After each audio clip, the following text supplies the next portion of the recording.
ఇక వైకుంఠ ఏకాదశి సంబరాల ఉత్సవాల భాగంగా దీనికి సంబంధించి టీటీడీ గోల్డెన్ టెంపుల్ నుంచి మా ప్రతినిధి అంజుమా లైవ్లో అందించడానికి సిద్ధంగా ఉన్నారు. అంజుమా, ప్రస్తుతం వైకుంఠ ఏకాదశి సందర్భంగా అక్కడ భక్తులు ఎలాంటి ఉత్సవాలు నిర్వహిస్తున్నారు, అక్కడ పూజా ప్రాంగణం అంతా ఎలా ఉంది, భక్తులకు ఎలాంటి అవాంఛనీయ సంఘటనలు చేసుకోకుండా కట్టుదిట్టమైనటువంటి భద్రతా ఏర్పాట్లు ఏ విధంగా చేశారు అధికారులు? సౌమ్య, హిందువులకు వైకుంఠ ఏకాదశి అనేది ఎంతో ప్రత్యేకమైన రోజు. ఈ రోజు ఉత్తర ద్వారం నుంచి స్వామివారిని దర్శనం చేసుకుంటే వైకుంఠం ప్రాప్తిస్తుంది అని భక్తులు ప్రగాఢంగా కూడా నమ్ముతూ ఉంటారు. ఈ నేపథ్యంలోనే ఈరోజు తెల్లవారుజాము నుంచి వైష్ణవ ఆలయాలన్నీ కూడా భక్తులతోటి రద్దీగా కనిపిస్తున్నాయి. ఇక నగర వ్యాప్తంగా ఉన్నటువంటి ఆలయాలలో భక్తులు దర్శనం చేసుకునేందుకు అనుగుణంగా అన్ని రకాల ఏర్పాట్లను అయితే చేయడం జరిగింది. ప్రస్తుతం మనం బంజారా హిల్స్ లో ఉన్నటువంటి గోల్డెన్ టెంపుల్ స్వయంభూ లక్ష్మీ నరసింహస్వామి ఆలయంలో ఉన్నాము. తెల్లవారుజామున 5:45 నుంచే స్వామివారి దర్శనం చేసుకునేందుకు ఇక్కడ అధికారులు అన్ని రకాల ఏర్పాట్లను చేయడం జరిగింది. ఈ రోజు తెల్లవారుజామున 5:45 నుంచి రాత్రి 9:30 గంటల వరకు కూడా ఉత్తర ద్వారం గుండా స్వామివారిని దర్శనం చేసుకునేందుకు అన్ని రకాల ఏర్పాట్లను అయితే నిర్వహించడం జరిగింది. ఈ నేపథ్యంలోనే మనకు తెల్లవారుజాము నుంచే నగర వ్యాప్తంగా ఉన్నటువంటి ఆలయాలకు భక్తులు అధిక సంఖ్యలో పోటెత్తుతున్నారు. వైకుంఠ ఏకాదశిని ముక్కోటి ఏకాదశిగా కూడా పిలుస్తూ ఉంటారు. అదే విధంగా ఈ రోజు మోక్షం సిద్ధిస్తుంది అని, పాపాలు తొలగిపోతాయని కూడా ప్రతి ఒక్కరూ నమ్ముతూ ఉంటారు. అందుకే ఈ రోజును మోక్షద ఏకాదశి అని కూడా పిలుస్తూ ఉంటారు. అయితే ఈ ఏడాది మనకు ముక్కోటి ఏకాదశి జనవరి 9వ తారీఖు నుంచి 10వ తారీఖు వరకు కూడా ఉంది అని పండితులైతే తెలపడం జరిగింది. దీంతో నిన్నటి నుంచే ప్రతి ఒక్కరూ కూడా స్వామివారిని దర్శనం చేసుకునేందుకు ఆలయాలకైతే బారులు తీరుతున్నారు. ఇక ఈ రోజు నగర వ్యాప్తంగా మనం చూసుకున్నట్టయితే తెల్లవారుజాము నుంచే ఆలయాలకైతే భక్తులు అధిక సంఖ్యలో తరలి వెళ్తున్నారు. ఇక వెళ్తున్నటువంటి భక్తులకు ఎటువంటి అసౌకర్యం కలగకుండా అన్ని రకాల ఏర్పాట్లను అయితే ఆలయ కమిటీ నిర్వాహకులు పూర్తి చేయడం జరిగింది.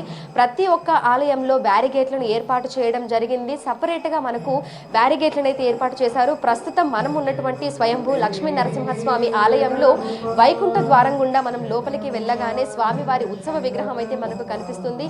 ఇక్కడ నుంచి దర్శనం చేసుకున్న తర్వాత లోపల మనకు స్వయంభూ లక్ష్మీ నరసింహస్వామిని దర్శనం చేసుకునేందుకు అనుగుణంగా కూడా అన్ని రకాల ఏర్పాట్లను అయితే ఇక్కడ ఆలయ కమిటీ నిర్వాహకులు అయితే పూర్తి చేయడం జరిగింది.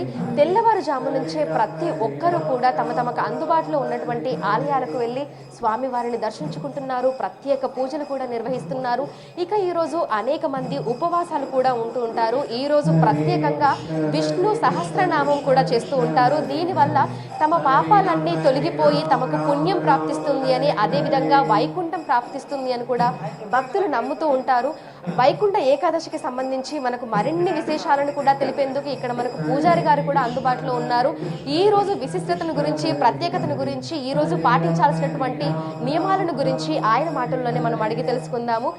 నమస్కారం పూజారి గారు. వైకుంఠ ఏకాదశి అంటేనే హిందువులందరూ కూడా ఎంతో ప్రత్యేకంగా భావిస్తూ ఉంటారు. ఈరోజు తెల్లవారుజాము నుంచే మనకు ఆలయాలన్నీ కూడా రద్దీగా కనిపిస్తున్నాయి. ఈ రోజు విశిష్టతను గురించి ఒక్కసారి భక్తుల కోసం. వైకుంఠ ఏకాదశి అనేది ఒక విశిష్ట అయినటువంటి యొక్క ఏకాదశి. ముఖ్యంగా మనకున్నటువంటి యొక్క 12 మాసాలలో ఈ మాసంలో అంటే మార్గశిర మాసంలో శుక్లపక్షమి యందు వచ్చేటువంటి యొక్క ఏకాదశి వైకుంఠ ఏకాదశి అనేది ప్రాముఖ్యం ప్రధానంగా.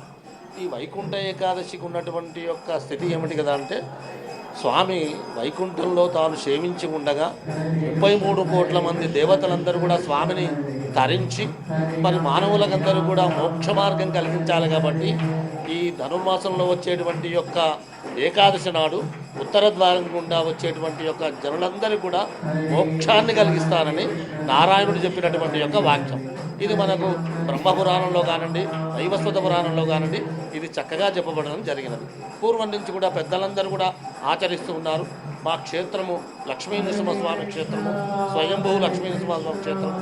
ఇక్కడ చక్కగా భక్తులందరూ కూడా వేల సంఖ్యలో వచ్చి పాల్గొని స్వామి యొక్క ఆశీర్వచనానికి కృతార్థులవుతున్నారు. జై శ్రీమన్నారాయణ. ఈ రోజు భక్తులు చాలా మంది ఉపవాస దీక్ష కూడా చేస్తూ ఉంటారు. అదేవిధంగా విష్ణు సహస్రనామం కూడా పాటిస్తూ ఉంటారు. సో ఇందుకు సంబంధించి ఈ రోజు భక్తులు ఎటువంటివి పాటిస్తే వారికి పాపాలు తొలగిపోయి పుణ్యం లభిస్తుంది అంటారు?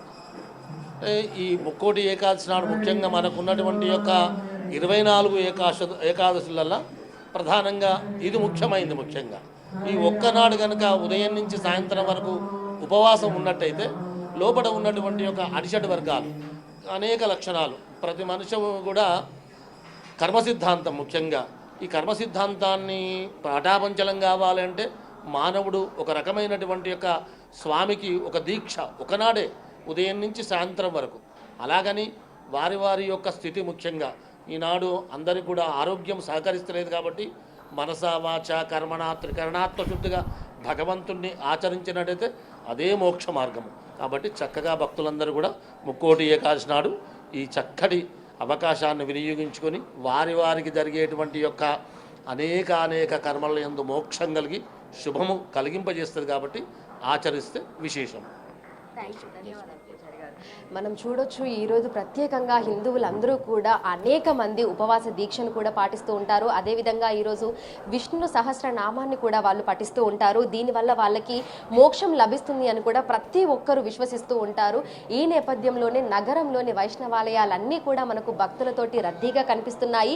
ఈరోజు ప్రత్యేకంగా మనకు గరుడ వాహనం మీద మహావిష్ణువు ముక్కోటి దేవుళ్లతో కూడా భూమి మీదకి వస్తారు అనేది, అదేవిధంగా స్వామివారు ఉత్తర ద్వారం గుండా భక్తులకి దర్శనం ఇస్తారని, ఈరోజు ఆయన్ని దర్శనం చేసుకుంటే పాపాలన్నీ తొలగిపోయి వైకుంఠం ప్రాప్తిస్తుంది అనేది కూడా భక్తులు ఎంతగానో విశ్వసిస్తూ ఉంటారు. అందుకే ఈరోజు ఖచ్చితంగా స్వామివారిని దర్శనం చేసుకోవాలని ప్రతి ఒక్కరు కూడా భావిస్తూ ఉంటారు. అందుకే తెల్లవారుజాము నుంచే మనకు ఆలయాలన్నీ కూడా భక్తులతోటి కిక్కిరిసిపోయి కనిపిస్తున్నాయి. కేవలం నగర వ్యాప్తంగా మాత్రమే కాదు, 2 తెలుగు రాష్ట్రాలలోని వైష్ణవాలయాలన్నీ కూడా ఈరోజు తెల్లవారుజాము నుంచే మనకు భక్తులతోటి రద్దీగా అయితే కనిపిస్తున్నాయి. ప్రస్తుతం మనం ఉన్నటువంటి స్వయంభూ లక్ష్మీ నరసింహస్వామి ఆలయంలో ఉత్తర వైకుంఠ ద్వారం గుండా మనం లోపలికి రాగానే మనకు మొదటగా అయితే మనకి స్వయంభూ లక్ష్మీ నరసింహస్వామికి సంబంధించినటువంటి ఉత్సవ విగ్రహం అయితే దర్శనమిస్తుంది. ఆ తర్వాత లోపలికి వెళ్ళి మనం స్వయంభూ లక్ష్మీ నరసింహస్వామిని దర్శనం చేసుకునే విధంగా ఇక్కడ ఆలయ కమిటీ నిర్వాహకులు అన్ని రకాల ఏర్పాట్లను చేయడం జరిగింది. ఈ రోజు ఉదయం 5:45 నుంచి రాత్రి 9:30 గంటల వరకు కూడా ఉత్తర ద్వారం గుండా స్వామివారు భక్తులకు దర్శనమిస్తున్నారు. Thank you అంజుమా.